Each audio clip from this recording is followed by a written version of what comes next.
The night I met Lila Grant, I didn't even realize my life was about to crack open. I remember the flicker of the cafe lights above her hair, the way she smiled like she already knew I was going to talk to her. I didn't plan to.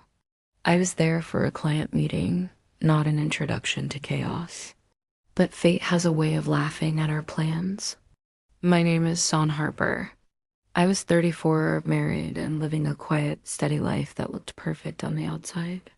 My wife, Emily, was kind, calm, and endlessly patient. We'd built a life together that people envied. But inside that perfect picture, something had faded. Our conversations had turned into routines, our laughter into polite smiles, our love into a comfortable silence. I told myself it was normal, that all marriages settled, until I met Lila. Lila wasn't loud or reckless. She was soft-spoken, but had a way of looking at you that made you feel seen. She worked as a designer, brought in to consult on the cafe renovation I was leading. The first time she challenged one of my sketches, she laughed and said, "You think too straight, Sonn. Let the lines breathe a little."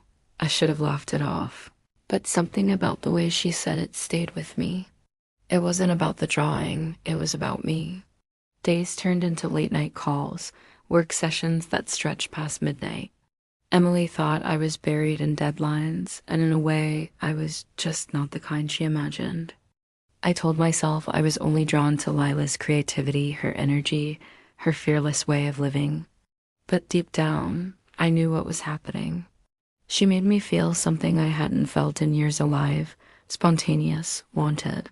It terrified me. One night, we were going over blueprints in her apartment. Rain was tapping the windows, and the world outside felt far away. She looked up at me and said quietly, "You don't talk about her much? Your wife." I froze. I didn't want to lie, but the truth was messier than either of us deserved. "There's not much to talk about," I said finally.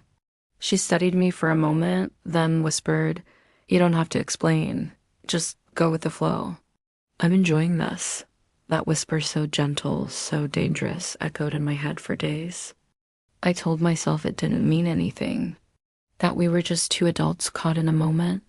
But soon the moments became hours, and the hours became something I couldn't name. We never crossed any physical lines that night, but emotionally, I was already gone. And once you let your heart drift, your body always follows. Weeks passed, and Emily noticed. She started asking little questions, why I smiled at my phone, why I worked late so often. I gave vague answers, the kind that sound innocent if you don't listen too closely, but Emily always listened closely.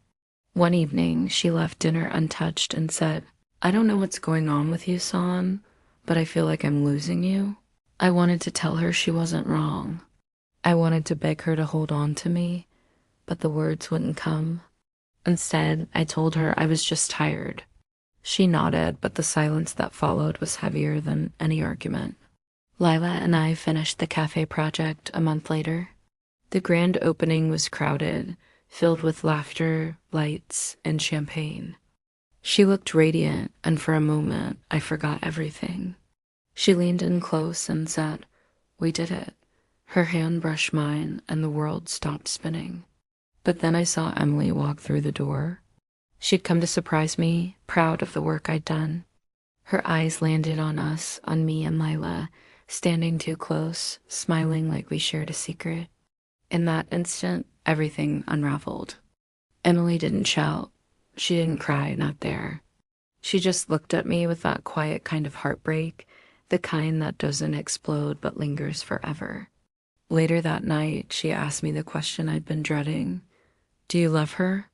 The truth was complicated. I didn't know if it was love or escape or something in between. "No," I said, but even I could hear the doubt in my voice. She closed her eyes, and for the first time in years, I saw tears slide down her face. That image still haunts me. Lila tried to reach out after that, but I couldn't answer. I couldn't keep living in that lie. What felt exciting at first now tasted like guilt. Every time I thought about her whisper go with the flow, I realized I'd been swept away in a current I couldn't control. I lost my wife, my peace, and the version of myself I respected. Months later, Emily moved out. The house felt emptier than I imagined it could. I'd sit in the kitchen at night, listening to the hum of the refrigerator, remembering her laughter that used to fill the space. Lila eventually left town, chasing a new project, maybe a new life. And I was left standing in the ruins of choices I made too easily. Sometimes people ask why I tell this story. Maybe because I need to remind myself how fast love can turn into longing and longing into regret.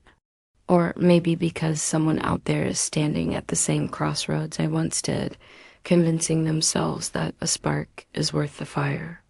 If you listen to me, some things feel right in the moment, but that doesn't mean they belong to you. I think about that whisper still. Sonn, go with the flow. I'm enjoying this.